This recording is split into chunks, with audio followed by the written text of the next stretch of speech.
आज का हमारा टॉपिक है मेंडल्स लॉ। आज हम मेंडल के लॉ के बारे में पढ़ेंगे।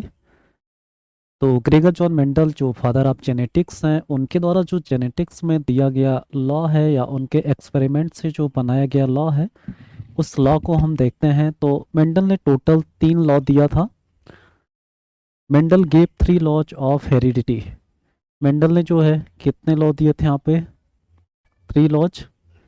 तीनों लॉज को हम देखते हैं। तो इसमें पहला लॉ है law of dominance, law of segregation, law of independent assortment. यहाँ ऊपर के ये जो दोनों लॉ हैं, ये बेस्ड ऑन मोनोहाइब्रिड क्रॉस पर हैं, जबकि ये जो तीसरा लॉ है ये based on dihybrid cross या ट्राई हाइब्रिड क्रॉस पर है। यानी मेंडल ने दोनों तरह का क्रॉस कराया था, मोनोहाइब्रिड और डाई हाइब्रिड या ट्राई हाइब्रिड क्रॉस भी करवाया था। यहाँ पे सबसे पहले हम लॉ ऑफ डोमिनेंस को देखते हैं। लॉ ऑफ डोमिनेंस मतलब होता है प्रभाविकता का नियम। It states that when two pure breeding organisms having a pair of contrasting traits are cross-fertilized, the hybrid of first filial generation inherit character of one of the parents only। इसका मतलब ये है कि जब टू प्योर ब्रीडिंग ऑर्गेनिज्म का cross कराते हैं और उस क्रॉस से जो F1 बनता है, उस F1 में केवल एक ही पेरेंट के कैरेक्टर इनहेरिट होते हैं, जबकि दूसरे पेरेंट का जो कैरेक्टर है वो हाइड हो जाता है, छिप जाता है। अब यहाँ पे जो कैरेक्टर F1 पीढ़ी में दिखेगा उसे डोमिनेंट कहेंगे, और जो कैरेक्टर F1 हाइब्रिड में नहीं रहेगा उसे रिसेसिव कहा जाएगा। तो इसी लॉ को लॉ ऑफ डोमिनेंस कहते हैं। कहने का मतलब ये है कि अगर जो है एक प्योर टाल प्लांट और एक प्योर डॉर्फ प्लांट, इन दोनों के बीच में क्रॉस कराया जाए तो F1 जनरेशन जो बनेगा उसमें capital T small T genotype वाले प्लांट मिलेंगे। तो ये जो है F1 हो जाएगा और ये पेरेंट जनरेशन है। अब F1 में सभी पौधे क्या हो जाते हैं? टाल हो जाते हैं, ऑल टाल प्लांट्स हो जाता है। तो इस क्रॉस में हम देखेंगे कि जो F1 हाइब्रिड बनता है, इस F1 हाइब्रिड में जो टाल वाला कैरेक्टर है ये डोमिनेंट है। ये कैसा है? डोमिनेंट है। जबकि जो डॉर्फ वाला कैरेक्टर है ये क्या है? रिसेसिव है। रिसेसिव है। तो इसका मतलब ये हुआ कि ये जो टाल पेरेंट हैं और ये डॉर्फ पेरेंट हैं, दोनों में क्रॉस कराया गया तो F1 हाइब्रिड बना। F1 हाइब्रिड में केवल एक ही पेरेंट का जो कैरेक्टर है वो इनहेरिट होता है, जबकि दूसरे का कैरेक्टर F1 हाइब्रिड में प्रेजेंट नहीं होता है। तो जो कैरेक्टर प्रेजेंट होगा उसे डोमिनेंट कहेंगे और जो नहीं होगा उसे रिसेसिव कहेंगे। तो इस तरह से ये लॉ ऑफ डोमिनेंस का लॉ है मेंडल का। अगला हम देखते हैं यहाँ पे law of segregation. Law of segregation में क्या होता है? इसे पृथक्करण का नियम, जैसे law of purity of gamete भी कहते हैं।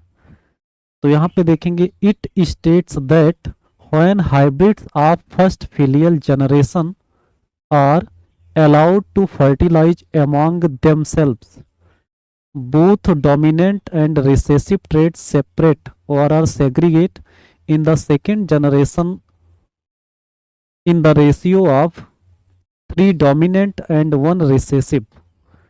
इसका मतलब ये है कि अगर हम F1 हाइब्रिड में सेल्फ पॉलिनेशन या सेल्फ फर्टिलाइजेशन करवाते हैं तो जो F2 जनरेशन बनता है उस F2 जनरेशन में टाल प्लांट और डॉर्फ प्लांट अलग अलग 3:1 के रेशियो में बनते हैं।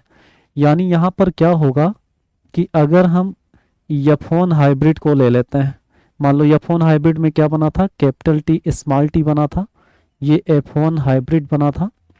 अब इस F1 हाइब्रिड में क्या करते हैं हम? इसमें अगर हम क्या कराएं, इस प्लांट में अगर हम सेल्फ फर्टिलाइजेशन कराते हैं, सेल्फ फर्टिलाइजेशन अगर कराते हैं तो इसमें क्या होगा, तो इसमें जो गैमीट बना होगा उसका जो फैक्टर होगा वो कैपिटल टी फैक्टर वाला एक गैमीट बनेगा, और एक गैमीट बनेगा यहाँ पर स्मॉल टी वाला। तो दो तरह का यहाँ पर क्या बनेगा, गैमीट बनेगा। यानी F1 प्लांट में दो तरह के गैमीट बनेंगे। अब इन दोनों तरह के गैमीट को आपस में फ्यूज कराएंगे, यानी क्या कराना हमें, सेल्फ फर्टिलाइजेशन। इसका मतलब ये है कि कैपिटल टी टाइप का जो गैमीट है, कैपिटल टी वाला गैमीट और जो स्मॉल टी वाला गैमीट है, इन दोनों का क्रॉस जो है किससे करवाना है, इसी प्रकार के गैमीट से। यानी आप देख पाएंगे यहाँ पे क्या होगा, इसमें भी कैपिटल टी और स्मॉल टी वाला गैमीट मतलब सेल्फ फर्टिलाइजेशन कराएंगे।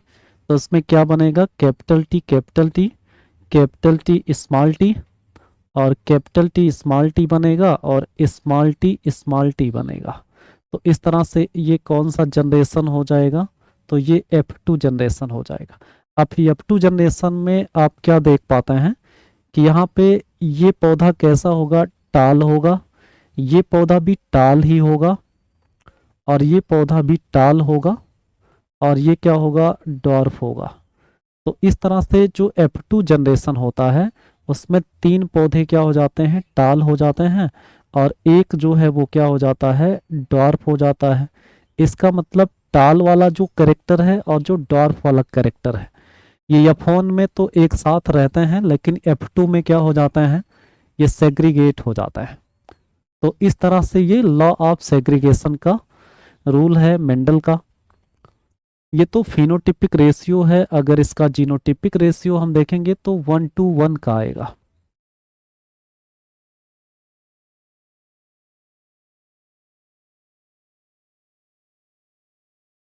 अगला जो लॉ है, लॉ ऑफ इंडिपेंडेंट असॉर्टमेंट। ये जो स्वतंत्र अपव्यूहन का नियम है, इसको हम देखते हैं तो उसमें क्या मिलेगा, it states that in dihybrid और or polyhybrid crosses the distribution of characters in the gametes and next generation is independent of each other। इसका मतलब ये है कि जब हम डाई हाइब्रिड या पॉली हाइब्रिड क्रॉस कराते हैं जिसमें एक से अधिक लक्षणों की वंशागति का अध्ययन किया जाता है, तो उसमें एक लक्षण की वंशागति दूसरे लक्षण की वंशागति से बिल्कुल क्या होता है, स्वतंत्र होता है। यानी इस लॉ में यही बताया गया कि एक कैरेक्टर का जो इनहेरिटेंस है वो दूसरे कैरेक्टर के इनहेरिटेंस से इंडिपेंडेंट होता है या इंडिपेंडेंटली डिस्ट्रीब्यूटेड होता है। कहने का मतलब ये है, inheritance of each character occurs independently, यानी प्रत्येक कैरेक्टर की जो वंशागति है वो स्वतंत्र रूप से होगी। मतलब क्या होगा कि अगर पौधे की लंबाई का कैरेक्टर है तो वो कभी भी फ्लावर के कलर वाले कैरेक्टर पर कोई डिपेंडेंसी शो नहीं करेगा। मतलब दोनों का कैरेक्टर एक दूसरे से क्या होगा, सेग्रीगेट या एकदम इंडिपेंडेंट होगा और वो इनहेरिट होते रहेंगे। जैसे इसमें क्या बताया गया, अगर डाई हाइब्रिड क्रॉस की बात करें, अगर यहाँ पे डाई हाइब्रिड क्रॉस की बात करते हैं तो डाई हाइब्रिड क्रॉस में क्या होता है, यहाँ पे जो F2 जनरेशन निकलता है, F2 जनरेशन की अगर हम बात करें, F2 जनरेशन, तो F2 जनरेशन में यहाँ पर जो रेशियो आता है 9:3:1 का आता है। इस क्रॉस को आप कराएंगे तो इससे पता चलेगा कि एक कैरेक्टर का जो इनहेरिटेंस है वो दूसरे कैरेक्टर पर कोई डिपेंडेंसी शो नहीं करता है। कहने का मतलब ये है कि अगर कैपिटल टी और कैपिटल आर इसका क्रॉस करा देते हैं स्मॉल टी स्मॉल आर से, तो ये डाई हाइब्रिड क्रॉस हो जाएगा। और इसमें आप देखेंगे कि जो गैमीट बनेगा वो कैपिटल टी आर वाला बनेगा, इसमें स्मॉल टी स्मॉल आर वाला बनेगा। ये पेरेंट जनरेशन है और ये गैमीट है। आप देखेंगे यहाँ पे कि अगर इसका F1 बनाएंगे तो F1 में क्या बनेगा, capital T capital R small r, यानी ये डाई हाइब्रिड क्रॉस है कंप्लीटली। अब देखेंगे यहाँ पे कि अगर इसमें हम गैमीट बनाते हैं तो कैपिटल टी कैपिटल आर वाला एक गैमीट बनेगा, कैपिटल टी स्मॉल आर वाला, स्मॉल टी कैपिटल आर वाला और स्मॉल टी स्मॉल आर वाला गैमीट बनेगा। अब यहाँ पर देखेंगे कि अगर हम टालनेस का कैरेक्टर देखें और यहाँ पर ये फ्लावर का कैरेक्टर है, ये फ्लावर का कलर है और ये तने की लंबाई है, इन दोनों लक्षणों की जब वंशागति अगली पीढ़ी में होती है तो ये दोनों कैरेक्टर एक दूसरे से क्या रहते हैं, इंडिपेंडेंट होते हैं। मतलब ये दोनों एक दूसरे को प्रभावित नहीं करते हैं और आसानी से सेपरेट हो जाते हैं। तो ये इंडिपेंडेंट होता है, इंडिपेंडेंट होता है। ये इंडिपेंडेंट होंगे तो F2 जनरेशन में क्या रेशियो बनेगा, 9:3:3:1 का।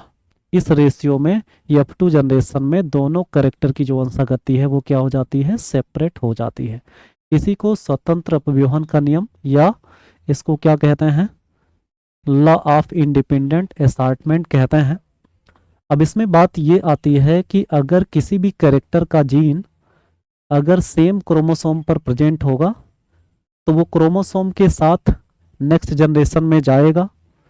यानी अगर दोनों कैरेक्टर का जीन एक ही क्रोमोसोम पर है तो वो कभी भी एक दूसरे से स्वतंत्र हो ही नहीं सकता है। और यहाँ पर आप देखेंगे कि TH मॉर्गन जो साइंटिस्ट थे उन्होंने बताया कि अगर कोई लिंक्ड जीन्स है तो वो क्रोमोसोम पर ही लगा होगा और क्रोमोसोम के साथ ही अगली पीढ़ी में जाएगा। लेकिन होता क्या है, मेंडल ने क्या कहा कि अगर दो लक्षणों का कोई भी जीन है तो वो एक दूसरे से हमेशा क्या रहेगा, स्वतंत्र रहेगा। इसीलिए जो लिंकेज है वो इस लॉ को क्या कर देता है, डिस्कार्ड कर देता है, इसको गलत साबित कर देता है। तो इस तरह से आप अगले वीडियो में जो नेक्स्ट टॉपिक है उसको पढ़ेंगे।